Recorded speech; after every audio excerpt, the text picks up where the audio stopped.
G'day, ZiggyD here, back with another Path of Exile Awakening beta video for you guys. There's going to be a wipe tomorrow, so I thought that before that happens I should show you guys the progress I've made on my Eldritch battery Cascade, which show you guys a bit of the build, let you have a look at some insight into building characters in the Awakening. The Awakening expansion pack is changing a whole host of stuff, like some of the more obvious big changes, like the changes to Eldritch Battery and spell shotgunning obviously have some huge implications to the game. There's also changes to things like mapping, there's changes to a lot of core skills, there's changes to just a whole host of different things. It really is an entirely new era for the game. There's a reason they're calling it 2.0. Now, I'm not really going to do a fancily edited build guide video for you guys for this one, since this is just a beta build, and most likely a lot of this stuff will change, but it'll give you guys some interesting insight, perhaps, into some of the ways which you might be able to create characters in the Awakening. Now, when I originally set out to make this witch, I decided I wanted to test a bunch of things, so I tried to fit in a character that would be able to do a good job of testing most of those things. So I wanted to do a witch to test both the Eldritch Battery changes and the spell shotgunning changes. Those are the main ones that I wanted to focus on, because those are both really huge things for any sort of spellcaster build, and I'm sure a lot of you guys are curious to see how they affect the way we build our characters. When I leveled with Freezing Pulse, and I eventually switched to Glacial Cascade for the purposes of leveling, while testing out a bit of Freezing Pulse for leveling. By the time I got to Cascade, I found that to be a far superior skill than Freezing Pulse. I do think Freezing Pulse needs some work, and I've given my feedback to the developers for that particular skill. At endgame, I also tested Fireball on this character as well, and I also think that that does need some work as well. So that's going to happen quite a bit with a lot of these skills that relied so heavily on shotgunning in the past. They are going to need some work. So, with this, once I discovered the changes to Glacial Cascade, I decided that having tested some of the shotgunning skills I wanted to test and given my feedback to the developers based on that, I decided that I wanted to instead focus on the Eldritch Battery side of things, focus on how do you build characters survivability-wise post-Eldritch Battery changes. And also I wanted to test out and get a feel for the new Glacial Cascade, which I think is extremely powerful. So on the live servers currently, Glacial Cascade is already quite strong. And then it got a 30% damage buff, I think, on the beta. It's about 30% increase in damage. And then on top of that, it now travels through pretty much anything, except for really full-on walls, like proper sight blocks. Anything else, like stones, gaps, anything that you can shoot over with like an arrow, or you can shoot through gates and walls and things like that, Cascade now travels through. When I played Cascade in the past, I really didn't like the skill. I had fun with it for leveling, but I really didn't like it at endgame. But it was powerful. It just, the mechanics of it were really frustrating. The fact that it got blocked on pretty much everything, every little tiny marble or pebble on the ground, or upturned root or something like that, would actually block Cascade. It made it really frustrating to play in a lot of different maps. Open maps, kind of okay. Hallway maps, kind of okay. But when it came to anything kind of more complex, more cluttered, things became much, much more awkward. So that has been fixed. That has been fully fixed. And that change alone makes Cascade worth playing even more so, because it's already a decent skill, and then changing that made it even better. But on top of that, the damage buffs, and then on top of that, the addition of Herald of Ice. This is not beta specifically, but the addition of Herald of Ice means that the AoE of Cascade is more effective. And then, this is a beta specific change, mobs tend to group up more now. So they changed the mob AI and the way the mobs spawn, and they'll now group in much tighter packs. So you can, when you're playing, you'll really notice this, because you'll see that mobs form much more defined packs of enemies. So they'll have a higher tendency to walk towards each other, to walk towards the center of the group, and that means that enemies are much more clustered and much more tightly clustered, which means that the effective AoE of Cascade, which is very narrow but very long, is far more effective. Because that was kind of always the drawback of Cascade, is that although when you scale the AoE up, it gets really long, it gets incredible range, like off-screening easily, even without a Carcass Jack, which is what I don't have that on my character at the moment.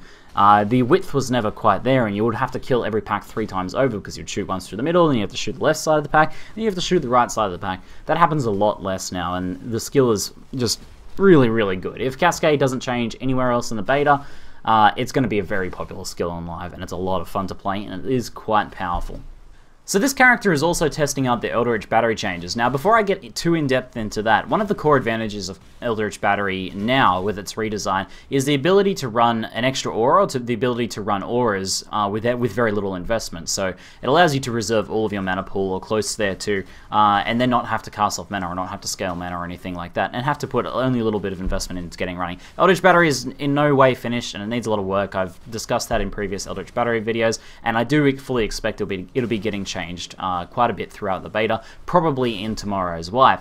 But that aside, with this sort of like Eldritch Battery characters, like how can I sort of take advantage of this? And this might not be the best way to take advantage of it, but I decided to create like almost a buzzsaw style Cascade. Cascade hits very quickly, and when you spell echo, it hits even quicker. You know, every time you Cascade an enemy, the enemy is guaranteed to be hit twice, because that's kind of the mechanics of Cascade. It has a bunch of overlapping AoEs.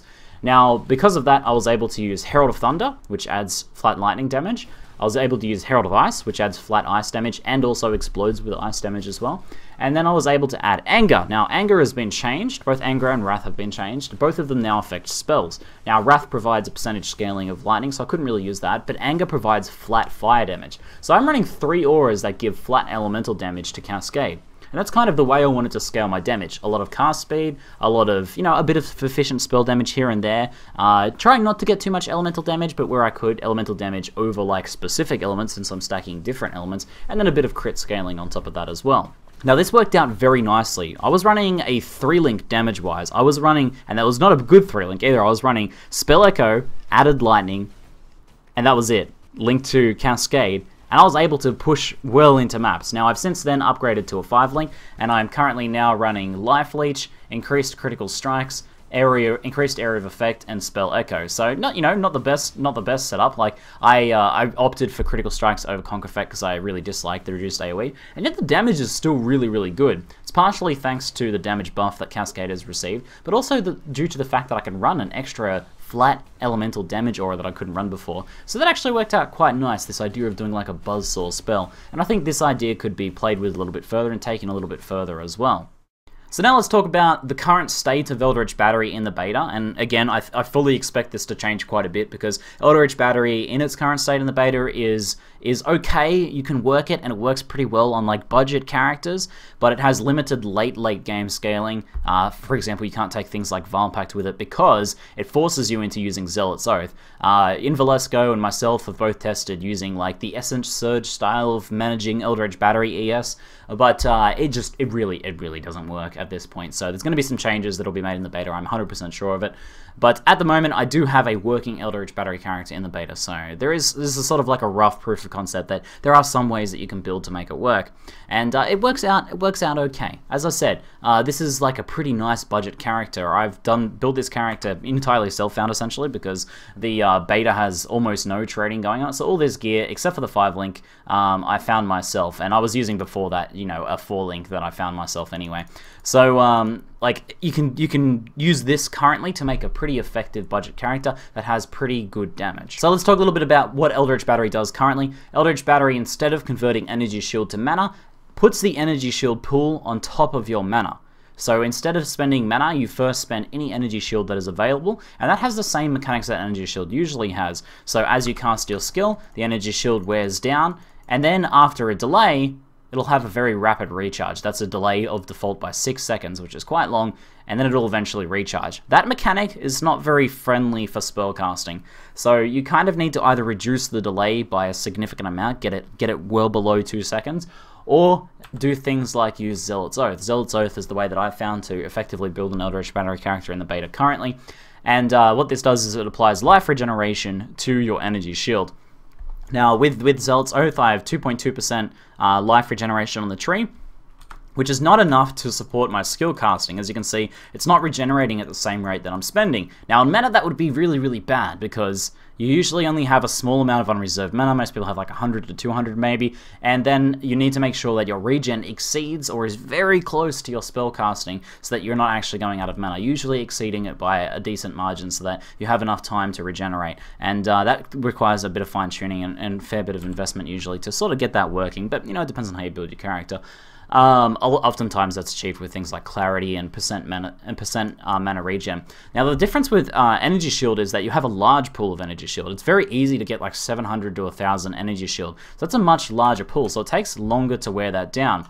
So if you're going for the energy shield recharge delay style, you should be able to get enough energy shield to be able to not run out while you're clearing, and then in between packs or in between little gaps that occasionally occur, your recharge takes effect. Currently that's not really working very well in the beta, so instead I've gone for this Zealot's Oath style. Now the regeneration takes away some of the burden, so that this kind of like gives me a little bit more longevity with my spell casting. But the actual main reason for taking Zealot's Oath is that Enduring Cry now grants life regeneration. It grants at level 18, 356 life regen per second for 0.75 seconds. So something like 300 life regeneration. Now, there's a 4-second cooldown on Enduring Cry, but with that amount of life regeneration, it's quite a large amount of ES, or quite a large amount of mana in this case. It's more than enough to sustain my spells, and that means I'm also feeding myself constantly endurance charges, and I've kind of built my character around that as well, using a high level cast when damage taken and Mortal Coil setup. So that kind of transitions into the next point. You know, I've got Eldritch Battery working, it's functional, it relies heavily on Enduring Cry, and to make Eldritch Battery in the current beta work, you are kind of shoehorning yourself into running Zealot's Oath and Eldritch Battery. So that's kind of what you're shoehorned into. Now, again, I fully expect that to change. I think it absolutely needs to, because that shouldn't be the only way to build it effectively. And there may be a few other ways you can build it, but it's very niche at the moment. It does need opening up. Now, this one's come up a lot. The defense. How do you build defense? Now, I do think that Zealot's Oath. I do think that Eldritch Battery has some potential with Mind Over Matter. Now, it's not going to be as strong as the current Eldritch Battery Mind Over Matter combination, which also allows you to run Arctic Armor, because I don't think this Eldritch Battery Mind Over Matter in the beta or in the expansion would be very strong with Arctic Armor. It's much too high investment to get both of those things running. But I think there's some synergy there. It won't be as good. Now, the way you currently build Mind Over Matter is you leave, like, 700 to 1500 unreserved mana, maybe a little bit more on some characters, and then you have very high mana regen. And the idea is that you take hits pretty rapidly, but your regen sort of takes the burden there. Energy Shield's a little bit different. It would you would have less regen. You'd have a lot less regen if you're using something like a Zealot's Oath setup, or if you're using recharge delay. You'd have to wait for when you're not taking damage, which is pretty feasible. I mean, people do that with ES builds all the time.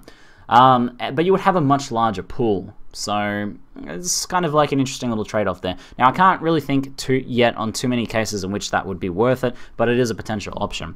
Now, I just mentioned that because I want to say that, maybe there's still some EV Mind Over Matter, though I think mostly Mind Over Matter and Arctic Armor defensive styles are going to be built on mana now, and that is totally possible. They did reduce the cost of Arctic Armor. But this brings up the question, because a lot of people feel that Arctic Armor Mind Over Matter is the only way to defensively build a spellcaster now. I think because that's been so popular and so strong for a while now, and it's such a very easy setup to run, and it was, not too high investment because of Eldritch Battery and for the amount of power it gave you, people kind of forgot the other ways that people used to build spellcasters. This character doesn't rely on Arctic Armor or Mind Over Matter, and it's done a pretty decent job. It's done a pretty decent job of staying alive. Now, the ways I'm doing that are by using some armor gear. I've switched out to a much worse chest now, just to test with a 5-link, but I previously was running a high armor 5-link. And then, just a bit of armor from hybrid gear. You don't need a lot of ES on your gear at all to be able to have a decent ES pool. I've got 940 here. I could get away with less than that, that's fine.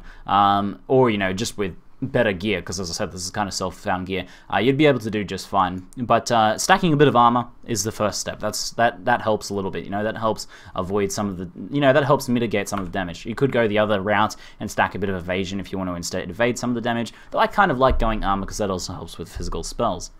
The next layer is I'm using a Chaos Golem. He's a new addition just here. He tanks for me. He draws away aggro. He draws away a lot of hits that would otherwise be going for me. So he himself is a defensive mechanic, but he also applies a 4% buff to my physical mitigation as well. So that's like a flat 4% as well. Whereas armor kind of scales depending on the size of the hit.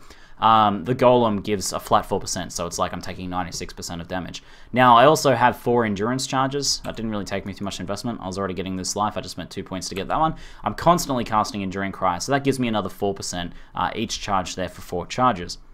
So that plus the granite plus the armor that I have, golem plus charges plus granite, gives me pretty good. I sit around 70 plus physical damage reduction with my charges up. So that works pretty nicely for mitigating the vast majority of physical damage. Now, although my armor amounts are pretty low, and for armor to be really effective, you need to stack quite a lot of it.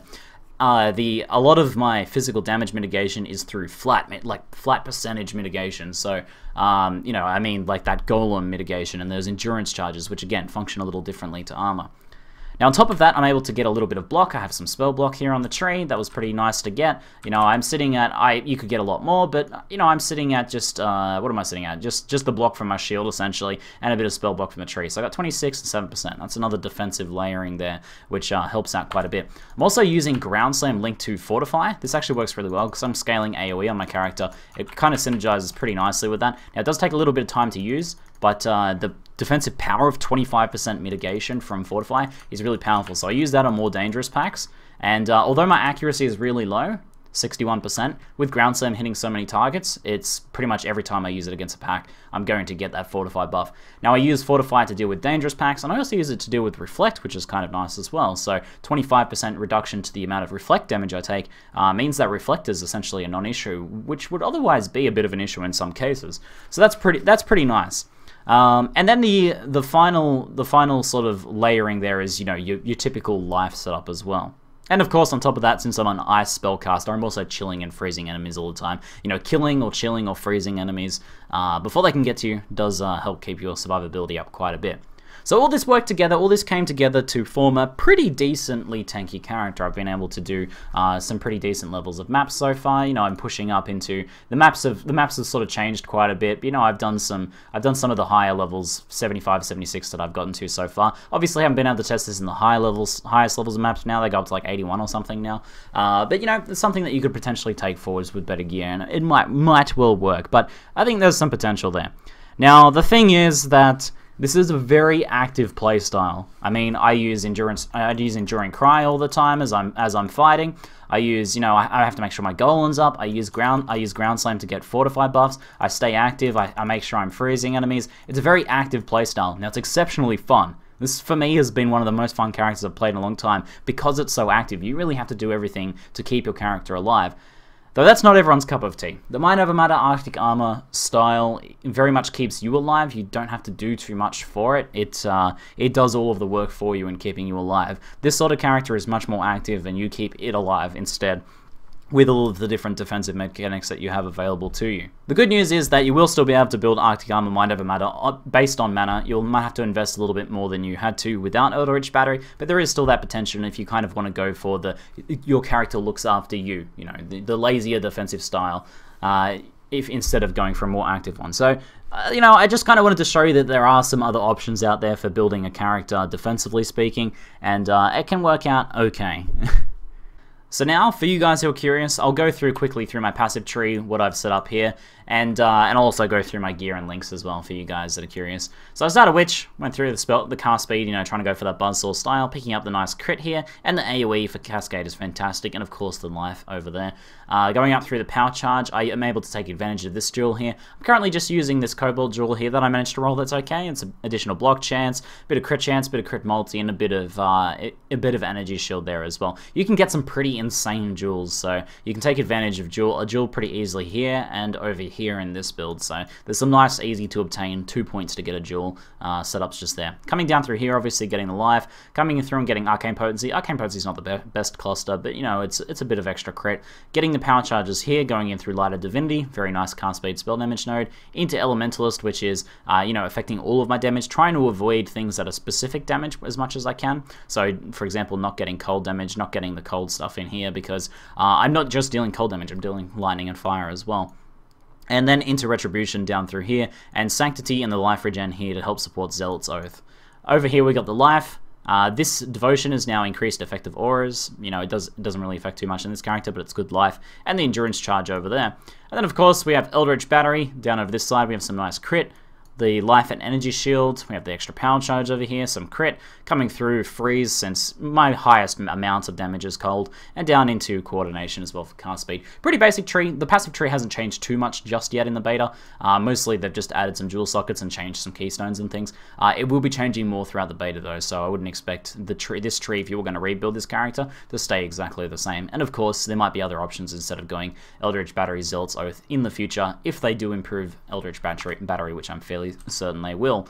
So, I'm using one of the new Demon Scepters here. This damage penetrates 2% elemental resistances. Although I talked a lot about how Cascade is really quite good now, its biggest drawback is that cold penetration is not that worth it using with it. Now, if you're just going pure ice scaling, it can maybe be an okay choice, but I'm trying to stack a bunch of different elements, and that means that you don't really have any any elemental penetration. That means when you run up against a rare or something that has a very high resistances, then they can take quite a long time to kill. So, you know, just getting the extra 2% on here was much more worth it to me than going for like a 20% scepter. And I am, of course, using a scepter so that I can use ground slam. If you wanted to use a dagger instead, you could probably use Reeve, though I don't think it would be as good as ground slam. In that scepter, I'm using Lightning Warp, I have Ground Slam, and Ground Slam is linked to Fortify. Pretty basic stuff. Shield is just very basic. As you'll see, a lot of my gear is really not that good. As I said, most of this stuff is self-found. Level 10 cast on damage taken, increased duration in Immortal Call, and I actually forgot to talk about this a bit when I was talking about my defensive mechanics, but the Immortal Call setup does work in the new expansion. Although they removed Enduring Cry from the cast and damage taken setup, it doesn't work with that link setup anymore, because it's not a spell or a cast, it's now a war cry. You have to be manually feeding yourself charges through something like Endurance Charge on Melee Stun, or, you know, the curse that feeds it to you, Warlord's Mark, or manually casting Enduring Cry. I choose to manually cast Enduring Cry, so I pretty much always have 4 charges up, and whenever this goes off, I get about 2.5 seconds of Immortal Call, which is actually really quite strong. So it's actually stronger than the old setups, but it's not as automated, so that's the trade-off there. In my helmet, I'm running Herald of Thunder, Assassin's Mark, Reduced Mana, and Curse on Hit, so I'm cursing enemies with Assassin Marks from the Lightning Strike of Herald of Thunder. Over here we have Herald of Ice, Enduring Cry, Anger, and Reduced Mana just there. And then I'm using Summon Chaos Golem, my new buddy here, with Minion Resistance, Minion Life, and Fortify. So he also fortifies, and he's incredibly tanky. The only reason he ever dies is because he eventually gets worn down because he doesn't have any healing. So, but you know, all you have to do is recast him, and it's not a very long cooldown on recast. So he stays alive a lot of the time. He's pretty good. He's constantly feeding me that buff, and he does a really good job of tanking. I haven't explored the other golems yet. I don't think Ice Golem would be worth using. Flame Golem might be worth using for the damage buff, but Chaos Golem does an excellent job of tanking.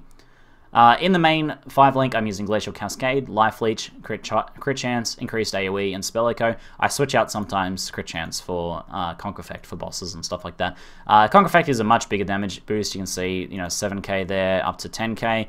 With charges, it's obviously a lot higher, but with you know, with the Conquer Effect reduced AoE, I really don't like that for clearing maps. I kill most packs really quickly anyway. You know, rings are pretty standard fare. I mean, none of this stuff is really that good. Any bonus energy shield you can get is going to help your EB a little bit, but mostly you just want to go for those life and resist, the typical stuff, you know, any of the offensive stats that you typically want. And as long as you get like a little bit of ES across some of your gear, you're going to be fine for having Eldritch Battery. As I said, it's pretty easy to get like 700 plus ES, and as you scale into endgame, you're going to very easily, without trying, get 1000 energy shield, basically just by wearing armor ES or evasion ES gear. And you can even use some flat armor gear, like for example before I was using this and it was working just fine. So guys, not as fancy as my usual build guides in Path of Exile. Not really a build guide, but hopefully you guys found it interesting, an interesting look at the character I've been running in the beta. I am, of course, level 85 on this character, and in the past 5 days of the beta, I have, oh, that's the wrong one, /played. I have played for 3 days and 13 hours and 26 minutes. Probably could have reached a higher level if I had have just been, you know, trying to race and progress the character, but we did do a lot of different testing of different farming runs and different skills and stuff like that. But it's been an absolutely fun time. Thank you all of you guys for tuning in on the live stream and watching my beta content thus far. I look forward to testing some new stuff after the wipe, and I hope you guys are excited for that content as well. But that is it for now. I am ZiggyD, and thanks for watching.